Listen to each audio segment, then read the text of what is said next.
Hello students, नमस्कार सभी को। देखिए, आज हम नए सिरे से भारत का भूगोल पढ़ने जा रहे हैं। तो भारत के भूगोल में हम सबसे पहले देखेंगे भाई, ये इसका भाग 1 है। भाग 1 तो हमने ज्योग्राफी से अपना ये शुरू किया है लेक्चर। उम्मीद है आप लोगों को पसंद आएगा ये। और भाई आपका सागर क्लासेज रोहतक, इसको ज़्यादा से ज़्यादा इस चैनल को शेयर कीजिए, सब्सक्राइब कीजिए और यदि अच्छा लगे तो भाई लाइक भी कीजिए। तो देखिए स्टूडेंट्स, करते हैं सेशन की शुरुआत भारत के भूगोल से। तो सबसे पहले जो मैंने आउट फिगर बनाई है, ये भारत का मैप है स्टूडेंट्स। ये भारत तो मैं पहले चर्चा करता हूँ किसके नामकरण की। यदि इसके नामकरण की बात करें स्टूडेंट्स, इसके नामकरण की यदि मैं बात करूं तो सबसे पहले तो इसको देखिए भारत कहा गया। इसका भारत नाम किसके नाम के ऊपर पड़ता है? तो इसका भारत नाम पड़ता है भाई राजा भरत के नाम पर। राजा भरत के नाम पर इस देश का नाम क्या पड़ा भाई? भारत पड़ता है। फिर इसको हिंदुस्तान कहा गया, हिंदुस्तान।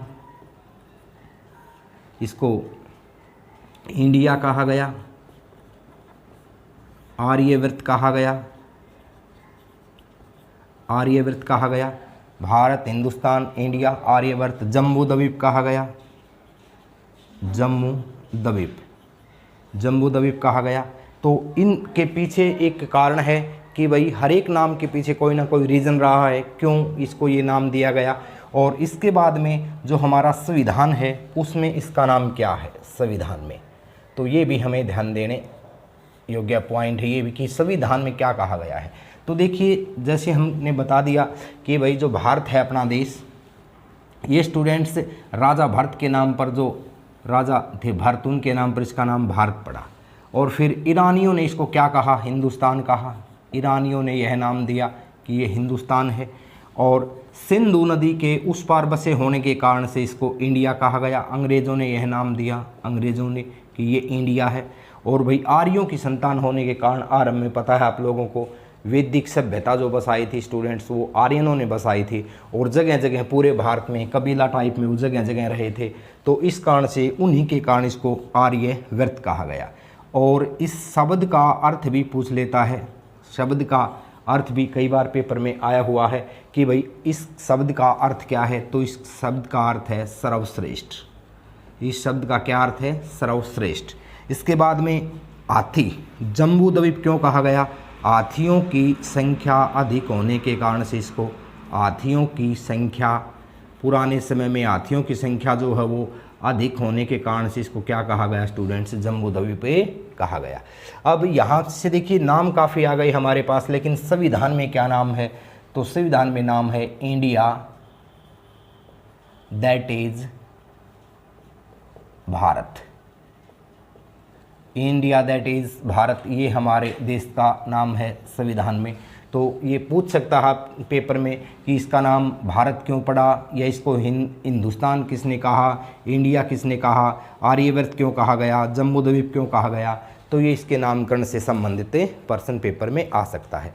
दूसरा स्टूडेंट्स, यहाँ से मैं इस देश की तुलना विश्व के साथ में करूँ तो देखिए हम दो तरह से तुलना करेंगे। एक तो करेंगे क्षेत्रफल के आधार पर, क्षेत्रफल, और दूसरा करेंगे जनसंख्या के आधार पर, जनसंख्या।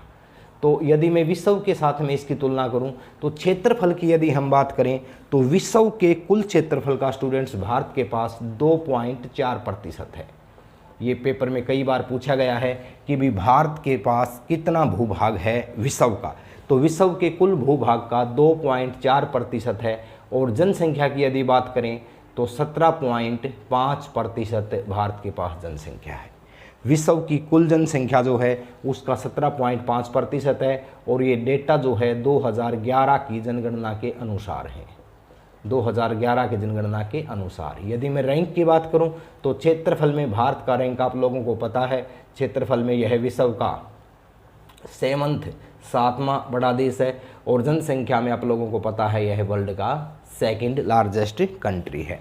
तो ये विश्व के साथ में इसके डेटा हैं। यहाँ क्षेत्र परसेंटेज में भी क्वेश्चन पूछ सकता है, रैंकिंग के अकॉर्डिंग भी प्रश्न पूछ सकता है। ये था।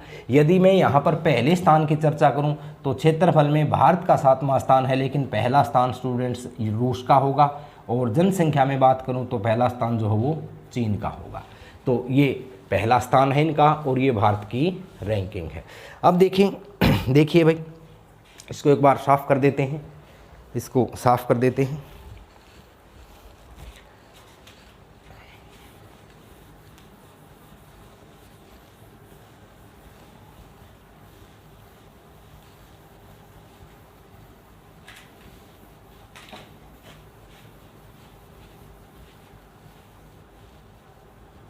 इसके बाद में स्टूडेंट्स हम चर्चा करेंगे इसकी चारों तरफ की बाउंड्रीज़ की, कि इन बाउंड्रियों को कोई ना कोई नाम दिया गया है। बाउंड्रियों के बारे में हम चर्चा करेंगे।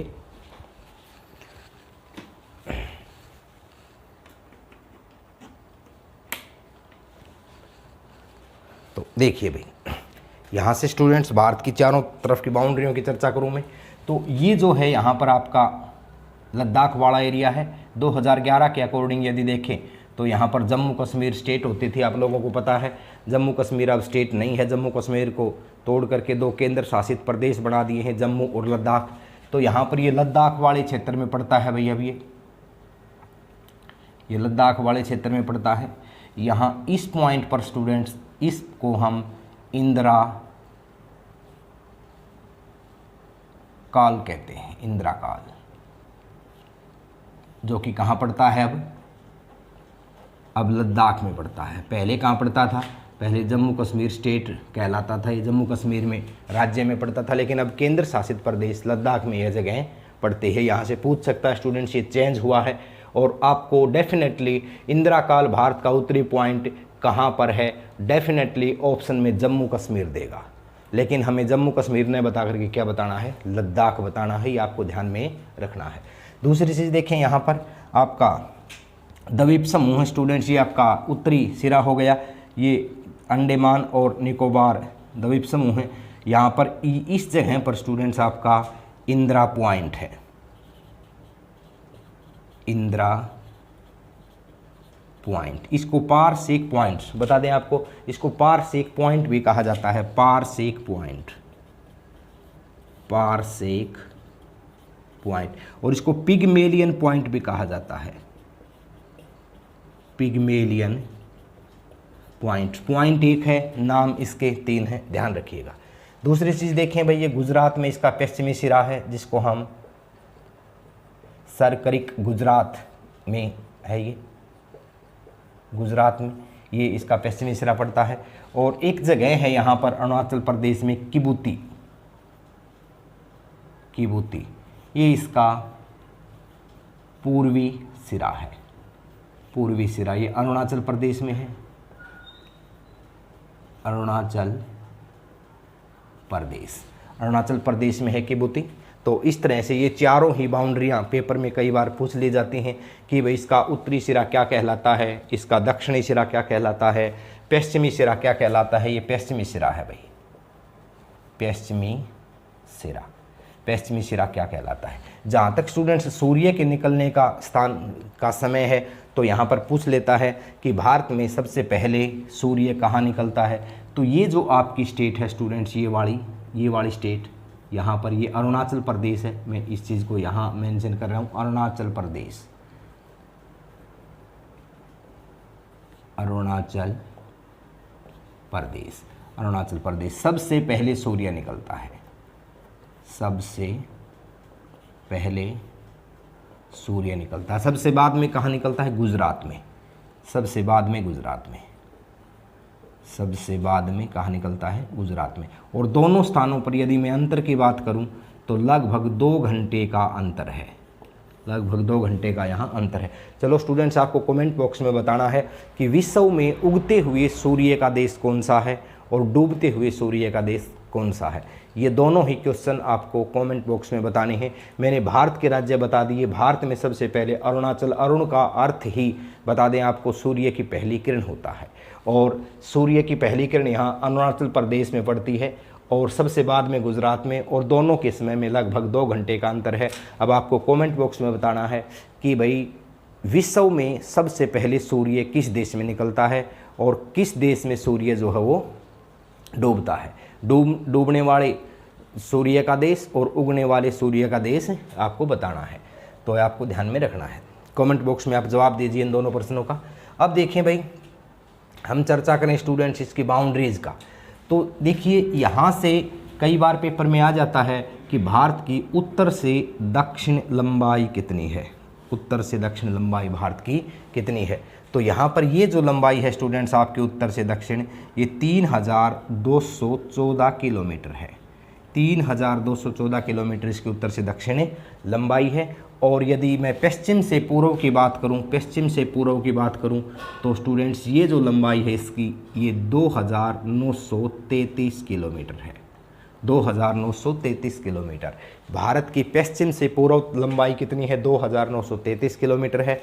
और भारत की उत्तर से दक्षिण लंबाई कितनी है, मुख्य भूमि की चर्चा मैं कर रहा हूं, तो 3214 किलोमीटर इसकी लंबाई है। एक चीज़ और यहाँ पे ध्यान रखना है, इसका स्टूडेंट्स आपका 32,87,263 वर्ग किलोमीटर इसका क्षेत्रफल है, और ये 2011 के अनुसार है। यदि वर्तमान की बात करें तो अपना बांग्लादेश के साथ में कुछ एक डिस्प्यूट था, वो अब सोल्व हो गया है, तो उसके बाद में यहाँ से 32,87,413 जो है वर्ग किलोमीटर है। लेकिन आपको 2011 के डेटा ही आपको ध्यान में रखने हैं। तो ये था भैया आपका। नेक्स्ट देखें स्टूडेंट्स, ये यहाँ से इसकी स्थलीय सीमा पूछ लेता है कि भारत की स्थलीय सीमा कितनी है। तो भारत की स्थलीय सीमा बता दें आपको 15,200 किलोमीटर है। 15,200 किलोमीटर भारत की स्थलीय सीमा है। यहाँ गुजरात से लग जाओ और ये आपका यहाँ से होते हुए ये पाकिस्तान और अफ़गानिस्तान, चीन से आपका नेपाल, उसके बाद में सिक्किम, और ये आपका म्यांमार, ये आपका बांग्लादेश, ये सारी की सारी यदि स्थलीय सीमा की मैं बात करूं तो वह 15,200 किलोमीटर है। इसके बाद में राज्य कितने हैं, तो 2011 के अनुसार पता है आपको जम्मू कश्मीर जो अब राज्य नहीं है, तो यदि 2011 के अनुसार पूछे तो यहाँ पर भारत के 17 राज्य हैं, और यदि वर्तमान में पूछे तो 16 राज्य हैं। ध्यान रखना, क्योंकि जम्मू कश्मीर अब राज्य नहीं है, अब 16 राज्य यहाँ से बाउंड्री बनाएंगे, और 2 केंद्र शासित 2 यूटी भी यहाँ से बाउंड्री बनाएंगे, आपको ध्यान में रखना है। इसके बाद में देखें, यदि जलीय सीमा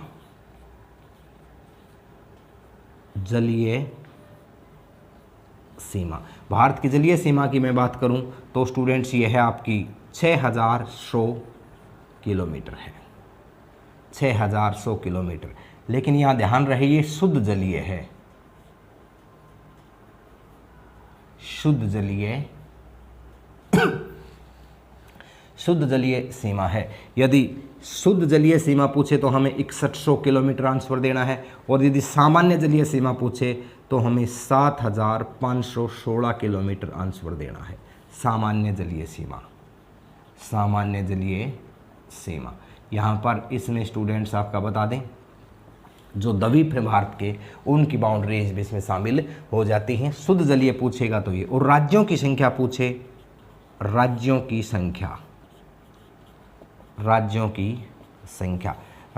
संख्या स्टूडेंट्स इसमें आपकी आ जाएगी 9 भारत के ऐसे राज्य हैं जिनकी जलीय सीमा लगती है, 17 राज्य ऐसे हैं जिनकी स्थलीय सीमा लगती है। डेटा 2011 के अनुसार है। और कई बार पूछा जाता है कि जो भारत के उत्तर में हिमालय पर्वत है उसके साथ में कितने राज्यों की सीमा लगती है, तो उसके साथ में 2 राज्यों की सीमा, ये 10 राज्यों की सीमा लगती है। भारत का हिमालय पर्वत, जो उत्तर में हिमालय पर्वत पड़ता है, तो इसके साथ में भारत के कितने राज्य सीमा बनाते हैं, तो भारत के 10 राज्य इसके साथ में सीमा बनाते हैं। और भारत का वो राज्य, यह पूछ लिया जाता है कि भारत का वो राज्य, देखिए भाई, भारत का वह राज्य जिसकी सीमा सर्वाधिक राज्यों से लगती है,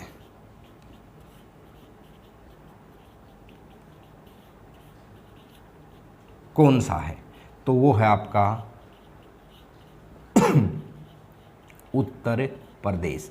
उत्तर प्रदेश जो है स्टूडेंट्स ऐसा राज्य है जिसकी सीमा जो है सबसे अधिक राज्यों से लगती है। ये 8+1 एक जो है यूटी हो जाएगा इसमें, ये आपका दिल्ली, और 8 जो हो राज्य हो जाएंगे। चलो कमेंट बॉक्स में आप लोगों को बताना है स्टूडेंट्स कि भारत के कितने ऐसे राज्य हैं जिनकी सीमा मात्र एक ही दूसरे राज्य से लगती है।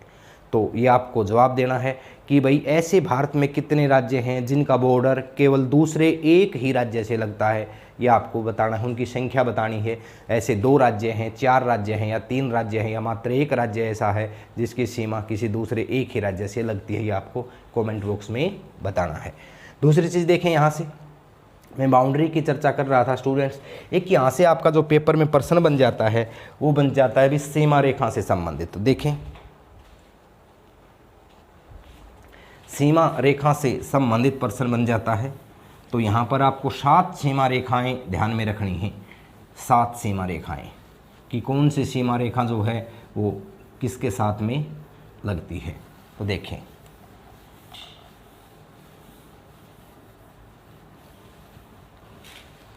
यहाँ से थोड़ा सा आउट फिगर के बारे में मैंने आपको ये बताना था भी। देखिए, ये इस साइड जो है जल का क्षेत्र है, ये आपका अरब सागर है, ये आपकी बे ऑफ बंगाल की खाड़ी है, ये आपका नीचे की तरफ हिंद महासागर है, हिंद महासागर है। ये आपका पड़ोसी देश जो है वो श्रीलंका है, श्रीलंका पड़ोसी देश है, भारत का जलीय समुद्री पड़ोसी देश है यहाँ पे। तो देखिए, मैं चर्चा कर रहा था सीमा रेखाओं की। तो सबसे पहले भारत वर्सेस पाकिस्तान, भारत वर्सेस पाकिस्तान, इसके बीच में स्टूडेंट्स आपकी रेड क्लिफ रेखा है, रेड क्लिफ।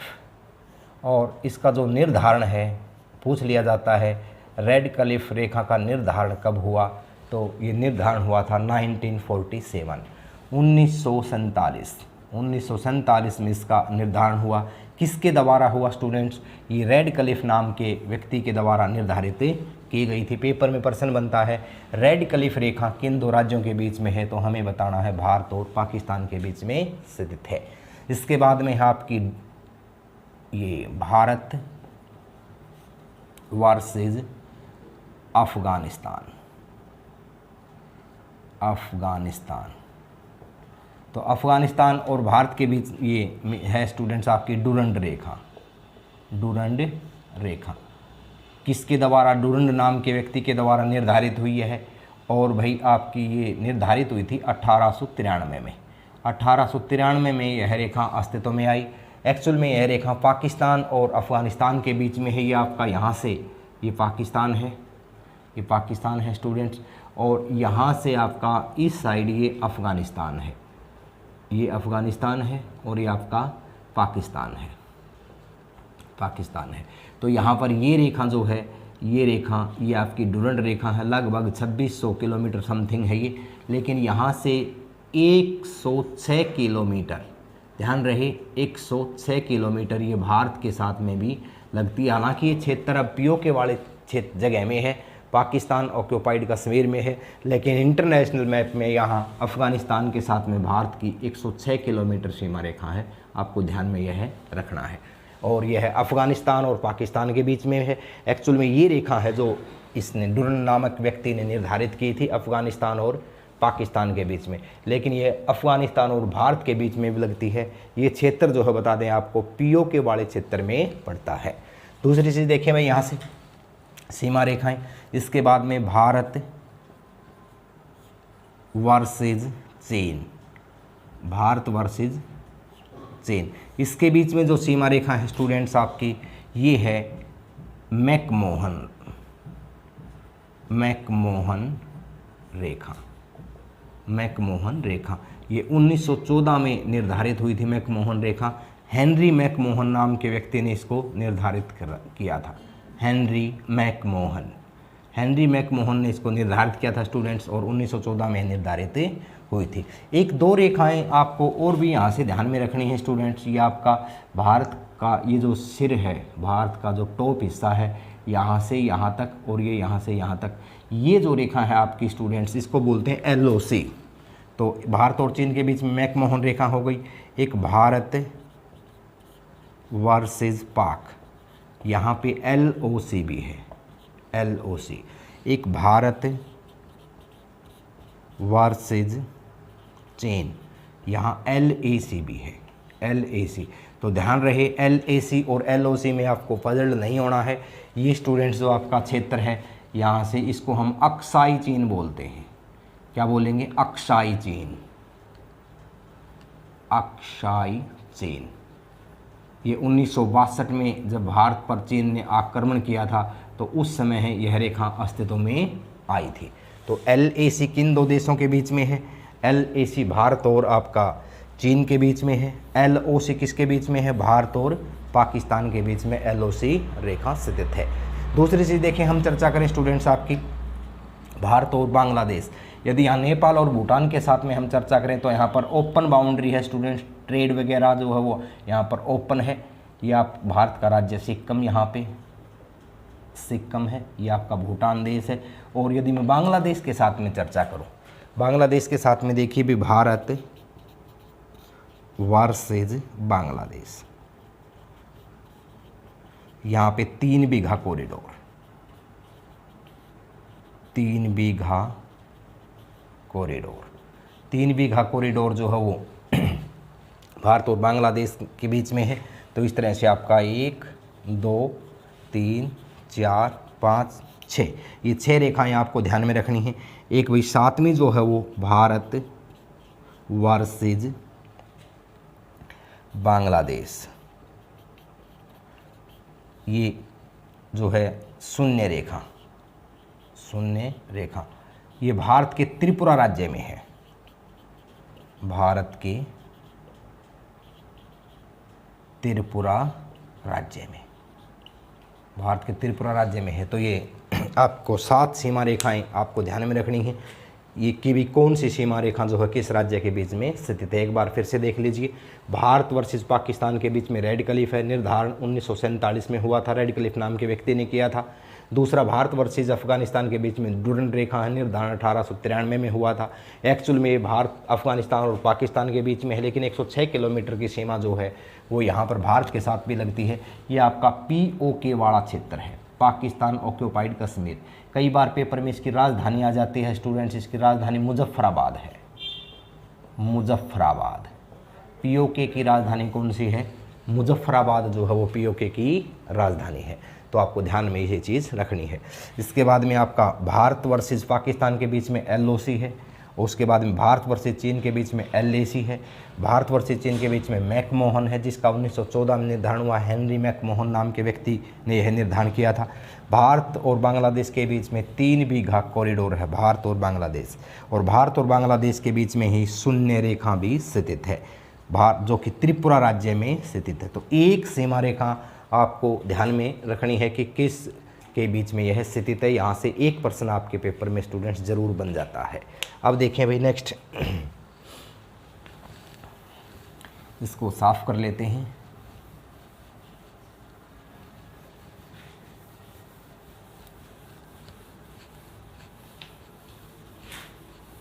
यहाँ से देखिए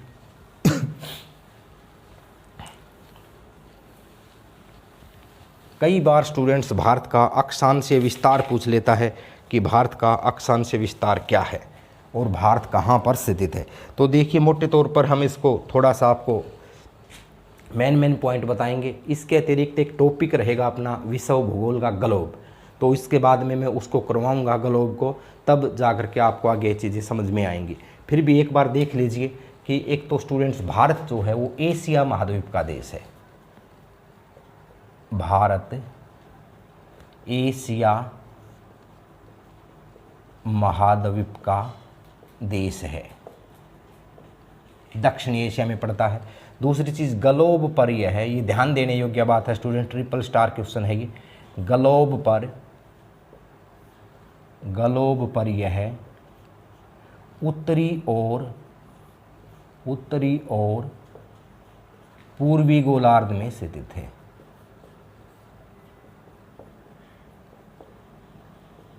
पूर्वी गोलार्ध में स्थित है।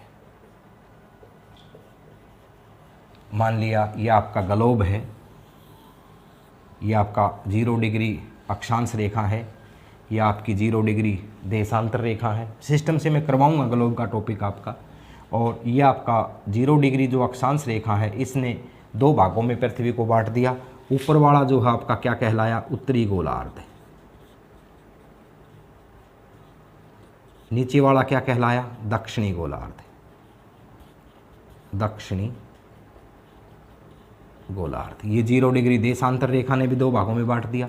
इस साइड वाला क्या कहलाया, पूर्वी गोलार्ध, और इस साइड वाला क्या कहलाया, पश्चिमी गोलार्ध। तो भारत ग्लोब पर किस गोलार्ध में है, तो स्टूडेंट्स भारत उत्तरी गोलार्ध में है, इसका मतलब इस पोर्शन में भारत है। उसके बाद में पूर्वी गोलार्ध में है, पूर्वी गोलार्ध, इसका मतलब इस पोर्शन में भारत है। तो ये जो आपका ये जो भाग है स्टूडेंट्स आपका, ये वाला भारत ग्लोब पर इस भाग में स्थित है, आपको बता देना है। दूसरे से देखें यहाँ पे क्या कहता है कि इसका अक्षांश विस्तार क्या है।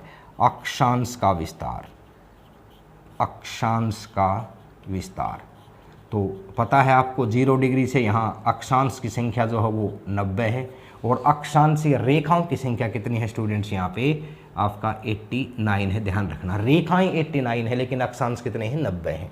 और यहाँ इस साइड भी ये ऐसे ही है, अक्षांश कितने हैं, 90 हैं, लेकिन अक्षांशीय रेखाएं कितनी हैं, 89 हैं।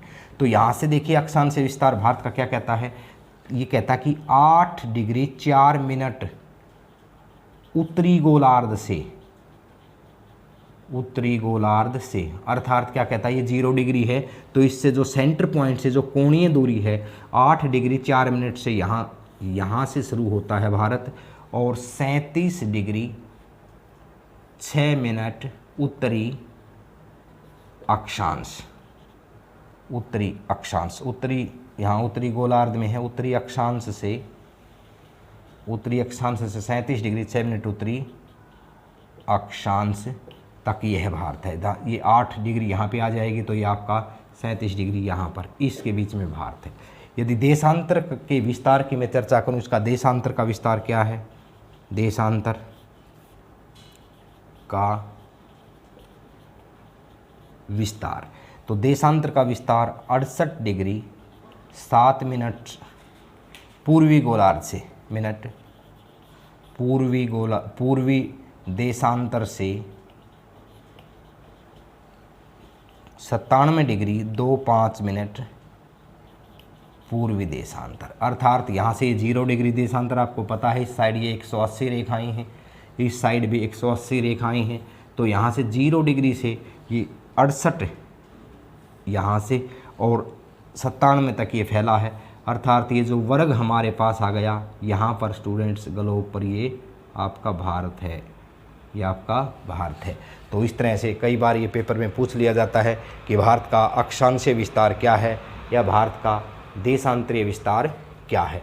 तो कोई एक प्रश्न यहाँ से ज़रूर पेपर में बन जाता है, भारत किस महाद्वीप का देश है, भारत एशिया महाद्वीप का देश है, ग्लोब पर कहाँ पड़ता है, उत्तरी और पूर्वी गोलार्ध में पड़ता है, इसका अक्षांशीय विस्तार क्या है, 8 डिग्री 4 मिनट उत्तरी अक्षांश से 37 डिग्री 6 मिनट उत्तरी अक्षांश इसका अक्षांशीय विस्तार है। देशांतरीय विस्तार क्या है, 68.7 मिनट से पूर्वी देशांतर से 97.25 पूर्वी देशांतर इसका देशांतरीय विस्तार है।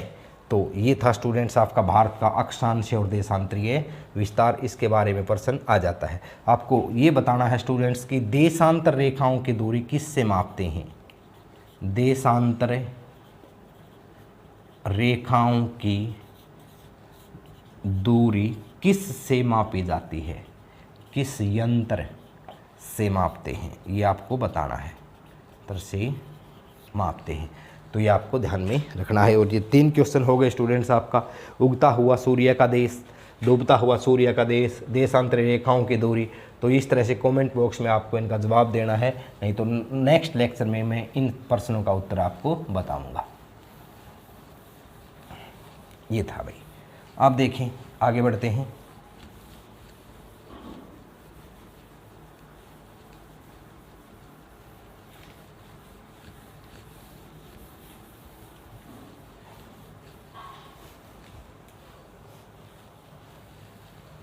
एक स्टूडेंट्स भारत की दो रेखाएं, एक तो भारत की कर्क रेखा कितने राज्यों से गुजरती है, दूसरा भारत की मानक समय रेखा कितने डिग्री है, कितने राज्यों से गुजरती है। तो देखें उत्तरी गोलार्ध में, उत्तरी गोलार्ध में 23.5 डिग्री अक्षांश रेखा, इसको हम कर्क रेखा बोलते हैं, भारत के 8 राज्यों से गुजरती है। भारत के 8 राज्यों से गुजरती है। यहाँ से भी एक पर्सन पेपर में ज़रूर बन जाता है। ये आपका गुजरात है, ये जो रेखा है भारत के 8 राज्यों से यह है गुजरती है। तो 8 राज्य डायरेक्ट प्रश्न आ जाए कि कर्क रेखा भारत के कितने राज्यों से गुजरती है, हमें बताना है 8 राज्यों से गुजरती है। कई बार ये पूछ लेता कि कौन कौन से हैं, तो देखिए भाई गुजरात है, राजस्थान है, ये मैं पश्चिम से पूर्व की ओर बता रहा हूँ, गुजरात है, राजस्थान है, उसके बाद में मध्य प्रदेश, उसके बाद में छत्तीसगढ़, उसके बाद में झारखंड, पश्चिम बंगाल, त्रिपुरा, मिजोरम। ये भारत के 8 राज्य हैं स्टूडेंट्स जिनमें से यह रेखा गुजरती है। यहाँ से कई बार ऐसे भी प्रश्न आ जाता है कि किस एक राज्य में से कर्क रेखा नहीं गुजरती, तो वहाँ पर तकरीबन ऑप्शन में बिहार या उत्तर प्रदेश मिलेगा आपको, तो क्योंकि नज़दीक लगते हैं लेकिन इनमें से गुजरती नहीं है। तो 8 राज्य हैं, कौन कौन से 8 राज्य हैं आपको ध्यान देना है। यहाँ से मोस्ट इम्पोर्टेंट है ये, यहाँ से कई बार पेपर में प्रश्न आ जाता है। दूसरा भारत की मानक समय रेखा, भारत की मानक समय रेखा, भारत की मानक समय रेखा जो है 82.5 डिग्री पूर्वी देशांतर है। 82.5 डिग्री पूर्वी देशांतर भारत की मानक समय रेखा है। और यह है 5 राज्यों से गुजरती है, 5 राज्यों से गुजरती है। वो आपके कौन कौन से हैं, उत्तर प्रदेश है, इसके बाद में मध्य प्रदेश है, इसके बाद में आंध्र प्रदेश है, छत्तीसगढ़ है,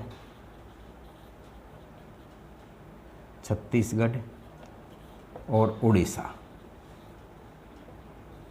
ये 5 राज्य है मानक समय रेखा। वैसे प्रॉपर उत्तर प्रदेश से आपको नैनो मिर्ज़ापुर जगह बताई जाती है, नैनो मिर्ज़ापुर, यहाँ से भारत की समय रेखा एग्जैक्ट लोकेशन नैनो मिर्ज़ापुर से भारत की समय रेखा गुजरती है। एक बार प्रश्न पूछा गया कि कितने ऐसे राज्य हैं जिनमें से कर्क रेखा भी गुजरती है और भाई आपकी मानक समय रेखा भी गुजरती है। तो देखिए यहाँ पर आपका छत्तीसगढ़ भी है और यहाँ पर आपका एमपी भी है, यहाँ पर भी आपका ये आपका छत्तीसगढ़ भी है और यहाँ आपका एमपी भी है। 2 ऐसे राज्य हैं जिनमें से दोनों रेखाएं ये गुजरती हैं, ये भी आपको ध्यान में रखना है। नेक्स्ट देखें भी पॉइंट क्या कहता है।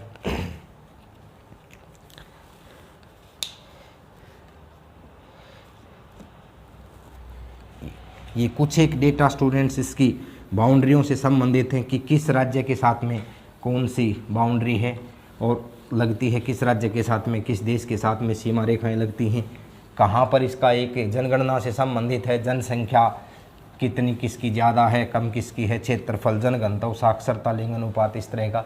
तो उसका हम जल्दी ही दूसरा इसका पार्ट भाग 2 लेकर के आएंगे, तो उसमें हम आगे चर्चा करेंगे। उम्मीद है स्टूडेंट्स आपको टॉपिक पसंद आया होगा, तो इसको ज़्यादा से ज़्यादा शेयर कीजिए, सब्सक्राइब कीजिए और भाई सुझाव दीजिए जिस किस तरह से आपको जो भी इसमें कमी लगी है तो उसके बारे में बताइए। आगे हम सिस्टमेटिक ढंग से पूरा भारत का भूगोल, इसके 18 से 20 टॉपिक जो हो रेगुलर हम डालेंगे और फिर विश्व के भूगोल के टॉपिक हम 18 से 20 टॉपिक विश्व के भूगोल के डालेंगे। रेगुलर स्टूडेंट सब ये क्लास रहेगी, तो उम्मीद है पसंद आया होगा लेक्चर। धन्यवाद स्टूडेंट्स। जय हिंद, जय भारत।